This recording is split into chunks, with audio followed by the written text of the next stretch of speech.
Bonjour à tous et bienvenue dans cette vidéo qui est la première vidéo d'une série sur le modèle Mundell-Fleming. Donc cette vidéo va être plutôt une introduction. Je pense que l'introduction sera en deux parties. Il y aura une autre vidéo qui suivra celle-ci pour compléter l'introduction. Et le thème de cette vidéo aujourd'hui, c'est de comprendre le solde de la balance commerciale et ses déterminants. Donc juste pour petit rappel, le modèle Mundell-Fleming, ça va être dur je sens. Le modèle Mundell-Fleming est un modèle en économie ouverte qui est en fait une extension du modèle qu'on connaît, que vous avez peut-être déjà vu sur ma chaîne, le modèle ISLM. Donc sauf qu'on va seulement conserver le court terme du modèle ISLM, d'accord, on va juste prendre en compte le court terme et on va y ajouter cette dimension, si vous voulez, de l'étranger. On va rajouter un agent qui va être le reste du monde. Donc, comme c'est un modèle qui est une extension de ISLM, on va retrouver les équations de la courbe IS et de la courbe LM avec quelques petites modifications. Plus une autre équation évidemment que peut-être vous connaissez, celle de la balance globale, mais cette équation fera l'objet d'une autre vidéo qui suivra celle-ci. Donc, pour être clair, la courbe IS, c'est l'équilibre sur le marché du bien et on connaît souvent l'équation Y égale C plus I plus G. En économie ouverte, il faut rajouter une composante à cette équation. En effet, on va avoir la demande qui provient des ménages, la consommation, la demande qui provient de l'État, la dépense publique, la demande qui provient des entreprises, l'investissement, et la demande qui vient du reste du monde, de l'étranger, le solde de la balance commerciale. Donc cette demande qui vient de l'étranger, on va le représenter par le solde de la balance commerciale qui a pour équation exportation moins importation. Les exportations, c'est quand on a une demande justement étrangère, donc par exemple les Américains qui souhaitent un bien français, donc ils demandent ce bien français et nous on doit l'exporter aux États-Unis, par exemple. Et les importations, au contraire, ça va être la demande que nous formons auprès de l'étranger pour avoir des biens étrangers. Et donc, on va considérer que la demande, au total, si vous voulez, la demande étrangère va être composée de la différence entre les exportations et les importations, c'est-à-dire les biens étrangers, les biens qu'on envoie à l'étranger, moins les biens qu'on reçoit de l'étranger. Et c'est cette composante que nous allons étudier dans cette vidéo. Ce solde de la balance commerciale a trois déterminants. Le premier, c'est le revenu national qu'on va noter Y. Le second, c'est le revenu étranger qu'on va noter Y étoile. Et le dernier, c'est le taux de change qu'on va noter E ou Q, ça dépend, mais on va en parler du coup vers la fin. Alors, comprenons comment chaque composante en fait a un impact sur ce solde de la balance commerciale. Commençons par le revenu national. Imaginons que le revenu national augmente. Donc ce revenu augmente, ça veut dire que dans la nation, donc on va dire la France, on va dire que la France c'est la nation, la France a plus de revenus et donc elle peut plus consommer. Sauf que quand la France consomme, elle va demander des biens français, mais pas que, elle va aussi demander des biens étrangers. Parce que vous, par exemple, quand vous achetez des vêtements, vous n'achetez pas forcément des vêtements que français, vous achetez des vêtements qui peuvent venir d'autres pays. Ou en général des biens, pas seulement français, mais qui peuvent aussi venir d'autres pays. Donc la France va acheter des biens nationaux, mais aussi étrangers. Ça veut dire qu'on va importer des biens des autres pays. Donc les importations françaises augmentent, et comme les importations augmentent et que le solde de la balance commerciale, c'est exportation moins importation, le solde de la balance commerciale diminue. Donc, quand le revenu national augmente, par le biais des importations, on va avoir une baisse du solde de la balance commerciale. Deuxième variable, le revenu étranger qu'on note Y étoile. Tout ce qui est étranger dans ce modèle, c'est noté avec une étoile. Juste avant de faire ce mécanisme, il faut savoir que le modèle Mundell-Fleming, moi je dis ça comme ça pour que vous compreniez bien, c'est un modèle qui est égoïste. C'est-à-dire qu'il a beau se passer des choses dans le reste du monde, on veut toujours savoir l'impact qu'il y a pour notre économie. Vous allez comprendre.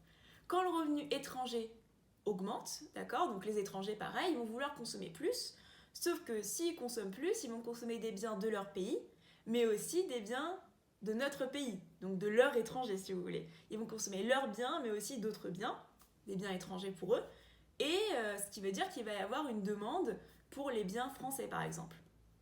Voilà, si notre pays c'est la France, il va y avoir une demande pour les biens français. Les étrangers vont consommer par exemple c'est les Américains, ils vont consommer des produits des États-Unis, mais aussi des produits français. Donc leurs importations, si vous voulez, augmentent, mais c'est surtout nos exportations qui augmentent. Que le fait qu'ils importent plus, c'est pas important. Ce qui est important, c'est que nous, on exporte plus. Et donc, si on exporte plus, ça veut dire que le solde de notre balance commerciale, qui est la différence entre exportation et importation, augmente. Donc, une hausse du revenu étranger, par le biais des exportations, augmente le solde de la balance commerciale. On a donc une relation positive. Ok. Maintenant, dernière composante de ce solde de la balance commerciale, c'est le taux de change. Alors, le taux de change, c'est, pour la faire claire, c'est l'équivalence entre deux devises. Par exemple, 1 euro égale 1 dollar ou 1 euro égale 3 dollars. D'accord ? C'est ça le taux de change, c'est quand je veux convertir une devise dans une autre devise en fait. Et là, on va prendre le cas en effet où on a une hausse du taux de change, c'est-à-dire qu'on passe de 1 euro égale 1 dollar à 1 euro égale 2 dollars. Donc, chose à savoir aussi dans Mundell-Fleming, ce taux de change, on dit qu'il est au certain, c'est-à-dire qu'on aura toujours 1 euro égale tant de dollars ou tant, j'ai dit dollars, mais voilà, prendre d'autres types de monnaie évidemment, mais voilà, toujours au certain, 1 euro égale tant d'autres devises, d'accord, en équivalence. Donc je passe d'1 euro égale 1 dollar à 1 euro égale 2 dollars. Donc là, je vais faire un raisonnement, peut-être, vous allez comprendre, mais peut-être que vous devriez y revenir plusieurs fois avant que ça soit vraiment intuitif. N'hésitez pas à le refaire de votre côté 3, 4 ou 5 fois pour vraiment bien comprendre. C'est pas compliqué, mais c'est une petite gymnastique, on va dire. Ce taux de change, on va voir, il y a deux effets sur le solde de la balance commerciale. Donc on va commencer par l'effet le plus simple, qu'on va appeler l'effet volume ou l'effet quantité. Vous allez comprendre ce que c'est dans un instant. Donc, j'ai 1 euro égale 1 dollar et je suis passée de 1 euro égale 2 dollars. Imaginons que je suis américaine et que je veux acheter un bien qui coûte 1 euro en France, d'accord ? Avant, ça me coûtait 1 dollar, d'accord ? Maintenant, ce bien de 1 euro me coûte 2 dollars. Ok ? Donc, ça veut dire que ça me coûte plus cher d'acheter en France. Donc, qu'est-ce que je vais faire ? Je vais juste simplement décider d'acheter moins en France. Or, si j'achète moins en France, si je suis américaine et que j'achète moins aux Français, eh ben mes importations diminuent, mais surtout leurs exportations diminuent. Et donc, le solde de leur balance commerciale diminue. Dans l'autre sens maintenant, imaginons que je sois française et que je veux acheter un bien qui coûte 1 dollar aux États-Unis. Avant, ça me coûtait 1 euro. Maintenant, ce bien qui vaut 1 dollar, on sait que 1 euro, ça vaut 2 dollars. Donc, 1 dollar vaut, petite règle de 3, on divise juste par 2 des deux côtés, ça vaut 50 centimes. Donc, ça veut dire que pour acheter ce bien qui vaut 1 dollar, avant je payais 1 euro, maintenant je paye 50 centimes. Donc, ça coûte moins cher pour moi en tant que Français d'acheter aux États-Unis. Donc, je vais importer plus. Et quand les importations augmentent, le solde de la balance commerciale diminue. Donc, on voit que dans les deux cas, par la baisse des exportations ou par la hausse des importations, le solde de la balance commerciale diminue. C'est l'effet quantité. Une hausse du taux de change fait baisser le solde de la balance commerciale.